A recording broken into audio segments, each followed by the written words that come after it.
Today's Easy Friday, so we have DJ 212 in studio, and for a moment there I was also thinking I'm a DJ, but I'll stick to my lane. It's time for us to look at what's happening on the dailies this morning, and I'll quickly introduce the panel that we have here. To my extreme left, we are joined by Joy Brenda Mdivo, who is a lawyer. Thank you for joining us this morning. Asante, karibu sana. We also have Brian Mutie, who's a governance, peace, and security expert. Pleasure. Karibu sana. And last but not least, Mark Bichachi, political strategist, also a qualified noise maker. Yes, accurately. He does not even shy about I do not shy about but he makes noise about governance and politics and all that. Yes. No, but I learned he's also a sound engineer, apparently. Sound engineer. He is an engineer. Some of the skills you guys I had. studied engineering, believe it or not, for 5 Then what years. happened? No. Blame it on the education system. No, I discovered that I am totally inept in engineering, so I decided to save the country from bad roads and poorly constructed buildings, and I stepped away from that career. Was it one of those where your parents told you to do engineering? Of Then course. you came and said, Dad, here's your... I was the first engineer in my village. Oh, wow. Yeah, so I could not quit in between. Congratulations. Your parents must be very upset. But trust me, though, they're very happy with me right now. When I was broke, they were not very happy. But now that I can feed my kids, they're happy now. That is the way of... Have you been benefiting from these dams, monies that have been coming here? All right, well, let's...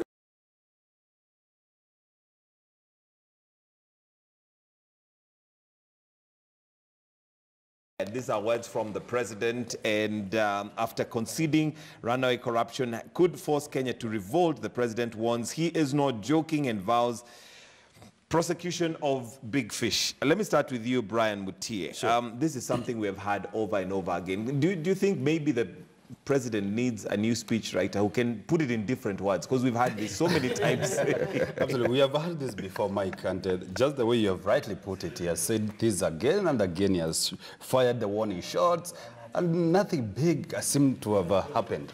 But I think this time around, as I said before, in one of the shows that I appeared here, I said this is the legacy time for Kenyatta. It's the time for him to live, to show something for the Kenyans before he exits the scene.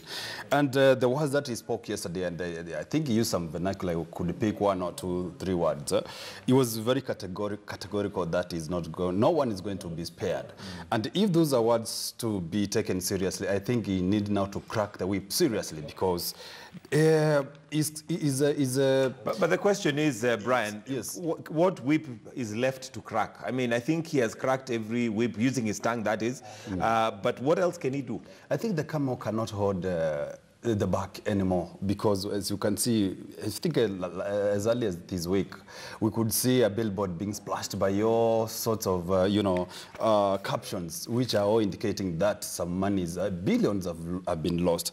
And I think this is the time now he needs to clean his name, because he has promised to clean his name, but this is the time now that we need to see him cleaning his name. And he needs to disassociate himself with the people who are perceived to be his friends, yet are the same people who are mudslinging his name or maligning his name. Okay. So this is the time for him now to show leadership, disassociate himself with these, elements, and we need to see people actually going to the jail. The truth is that we have not seen this actually coming, but we need to see it coming now. That is exiting the Joy Brenda, we have even had the president use the words "Haki ya Mungu kuna watu watafungwa." So even this, compared to some of the language he has used, this is not even as strict and stern, but there needs to be more. We've had this over and over again. Let me tell you something. This headline is one of those headlines that makes me want to cry. Because seeing people, big cases to start, we have seen big cases starting. They have started from the days of Goldenberg and Anglo-leasing. Big cases start. Big cases never end. And when they end, they don't end the way the fairy tale is supposed to end. They end the way they are. It's never a happy ending. Exactly. What the president can do is what he should be able to do. He should forget about what's happening in the courts.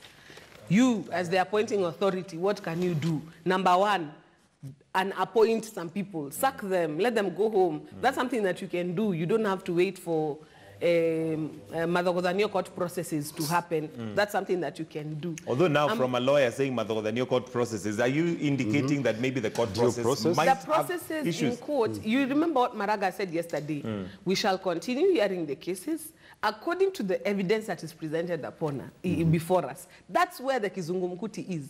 When the evidence before the court is not sufficient or is deficient in some way, the standard is beyond reasonable doubt. If you can't raise it to that standard, the entire case will collapse. Do you think that threshold for Kenya is too high? It isn't. That's a threshold. That's just... Because you would rather 1,000 guilty men walk free than you throw in one innocent person. So you set the standard high such that there's no other inference other than that of guilt. But if there can be another inference other than that of guilt, you must give the benefit of the doubt to the accused person. And that's what keeps happening in Kenya. And I've said it here before. Sometimes the court processes are precisely used to sanitize the unsanitizable. You saw what happened with Saitoti.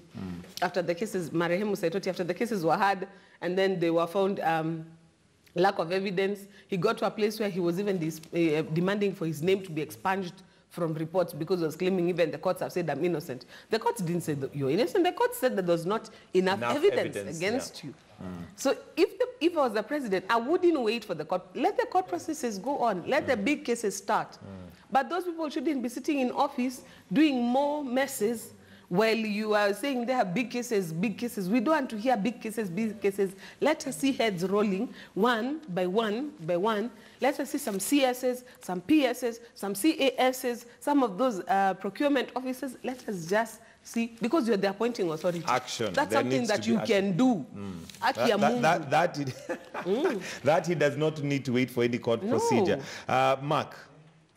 Well, I said on Sunday on KTN, I'll repeat it here. If the president continues to pussyfoot about this issue, this country will bleed. And we are not only bleeding, we are hemorrhaging. We've got a big cut on our throats, and we are clearly not even considering that $1 billion shillings is anything to discuss. Nowadays, if you're corrupt, you start at 10 billion. You know, in my village, if you told them that you have $500 million, the whole village comes to a standstill. So you can imagine these people are stealing by the billions every day. And it's not a big deal. In fact, the deputy president told Kenyans that it's not 21 billion, it is just 7 billion. And that kind of language is what is wrong with this country, that it is just 7 billion. It is not just 7 billion. It is our livelihoods. It's our children. It's the future. That's what we are mortgaging for cheap. The second issue that the president needs to be aware, and he talked about it himself, this country is on the verge of a revolution. Tahrir Square is not far from Kenya. We are not far from that point. And we need to be aware that it does not take much for this country to tip over. And the place, and we've forgotten another thing, that when Raila Odinga shook hands with Uhuru Kenyatta, he brought tensions down, but he also removed the vent that Kenyans have. Today, Kenyans do not have a vent. Why? Because we've put literally all our eggs in the basket called building bridges. Now, if that basket between Uhuru and Raila and Ruto lets us down, where will Kenyans go? To whom will we turn? Now, the president needs to be aware that we are tired of the headlines. Mr. Uhuru Kenyatta, we are tired. Those who voted for you and who didn't vote for you have the same expectation. That expectation is that please, for once, be the dictator you promised. Murathe came and told us your second term will be a dictatorship. Please dictate those people out of your government. Please dictate corruption out of your government. We are begging you, please dictate. All right, Joy Brenda, do you think that we need a tougher president in terms of action now? We're sick and tired of just, rhetoric and hearsay and what he has to say. And maybe a benevolent dictator is something that Kenya should be entertaining for us to deal with corruption. I've reached to that point where I would actually be happy with the benevolent dictator. I think Kenyans have taken elevating our rights to, it's a national sport. And we are not expanding good rights. We're expanding the right against investigation. You go to court and you stop the police from investigating you. I mean, what sort of rights are those? Shrouded under the right of privacy. We're getting to a place where we are getting police rights against prosecution, or people getting anticipatory bail. I know I am going to be arrested for a crime, and before you even arrest me, let me get bail so I don't ever have to go to a police station. We've elevated human rights to a place where we are not using it to defend the weak and the downtrodden, which is why human rights were there in the first place. But we've gotten to a place where the rich and the manipulable, in fact, was it day before yesterday? I put something on my Facebook page that none of my colleagues has called me out on, and I was very categorical about it. If this country did not have the clever lawyers that we have, the fight against corruption would be somewhere. Because the lawyers in this country are the ones who help write the ridiculous laws with the huge loopholes, the porous katiba that we have. And then we have elevated human rights and constitutional development to this level, to levels that are unprecedented, to a place where everybody now can literally find a loophole. In fact, you've preempted my next question, because I was going to say one thing that we don't discuss much or enough is the lawyers that we have, because some of the lawyers that we have, especially defending some of the corruption cases, are the best, the brilliant lawyers, and it's the reason why they're able to pick the loopholes and literally people get away with murder, as it were. Do we have lawyers who are of integrity, of, you know, or saying that this case, I will not, as much as it's a profession, I will not take it based on the fact that I think Kofa's money has been lost, because that money is not just lost to the constituency, for example. Your relatives live there. Your children live there. So somehow, when you support some of these cases as a lawyer, are you not also playing into that game of ensuring that this country does not get rid of corruption? It's not even supporting the cases. You know, you present me with a problem and tell me this is where I am and this is what I've done. How do we get out of this? If I am able to use the law to find a legal way out, it tells me that the law is wrong. The law is not drafted correctly. Because the law always cures mischief. If it cannot cure the mischief that it was designed to cure, then it's not a good law. So we drafted, for example, the bit that I'm talking about in the Constitution of the Bill of Rights. We wanted to protect people who are downtrodden in the days of the Moi era and the people who had problems with the government. But what we have ended up with is people finding a way to have freedoms from everything. That's why I'm saying we have a new freedom. It's called freedom from investigation, and another one called freedom from prosecution. And this is because lawyers have learned how to exploit what is there legally. Because I'll tell you something, all these cases, if you go to look at them, the law is on their side, for sure. They're not inventing a new law. The lawyers are doing, but that now points to what you were asking earlier, the moral fiber. The integrity fiber, because even as a lawyer, you know when you're bending, you know when you're bending it to the matrix favor levels. Your client, despite the fact that you know when you're doing it, and oftentimes when you're doing that, you're not doing it for chicken feed. You're being paid the big bucks. That's why you're seeing in all these scandals, a common running thread is the amount of legal fees that are paid. And make no mistake, whatever else does not get paid, the legal fees gets paid. That's one thing that never fails to get paid. Yeah, I think I just need to deviate a little bit, or differ a little bit with Joy when it talks about something being wrong with the law. I want to say that, first of all, our country is over-regulated and over-legislated, in the sense that we have so many laws in this country.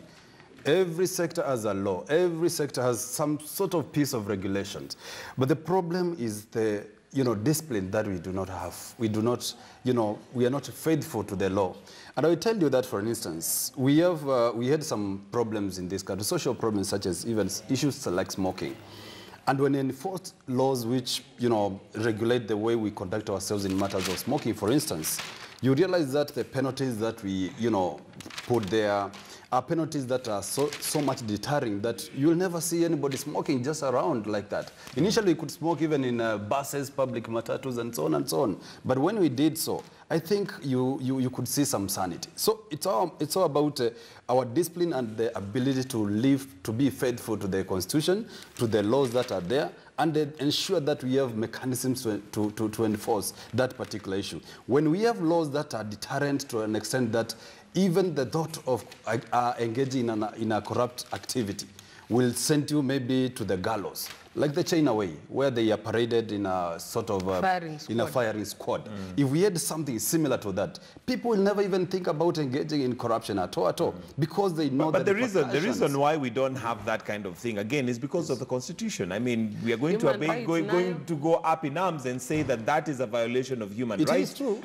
It is true, but the same Constitution gives due process. It gives a space for due process. And that due process and adhering to the rule of law is very eminent in the Constitution, very well elaborated. All right, here's the thing. We are staring at a referendum. And of course, there's still the question of what needs to be the question for the referendum. Are we saying that the current constitution that we have is one that maybe we as Kenyans cannot be able to actualize because we take advantage of it? The law is meant for us, not us for the law. Yeah, and you see, Mike, that's a very good question. And what Kenyans need to understand is what Joy Brenda Mdivo has talked about is very correct. Listen, if I give you a microwave and you've got a perverted brain, you will find a way of doing very bad things without microwave. The problem with this country is not that we do not have good things, it's that we have bad brains. That's the problem. Because by the time you decided, you sat down with yourself, had a meeting, and decided that, you know what, I've been given charge of a dam.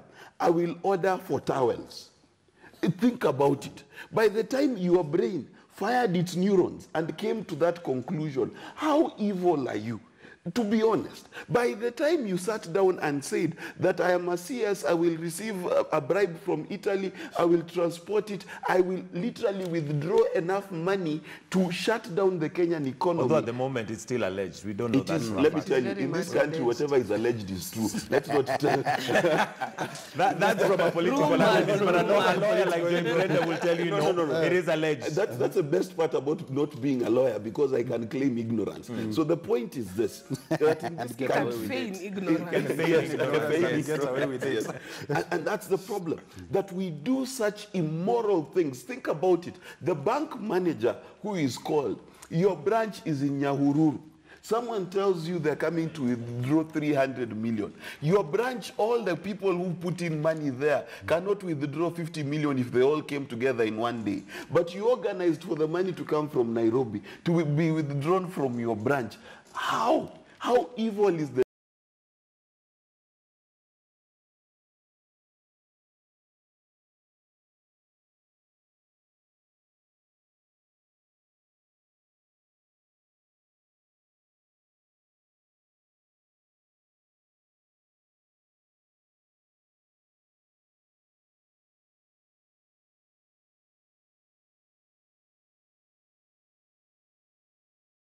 we will cleanse your tithe. But my friend, you dare get pregnant in the same church, or you cannot be worship team leader, go 6 months and think about it. So now in these churches, God decides to bless a woman baby, it's okay. But someone who killed the life, it shall be forgiven. Okay, I think we're losing back here. We're doing newspaper review. Oh, it's newspaper review. We'll come to that in we are looking at the week.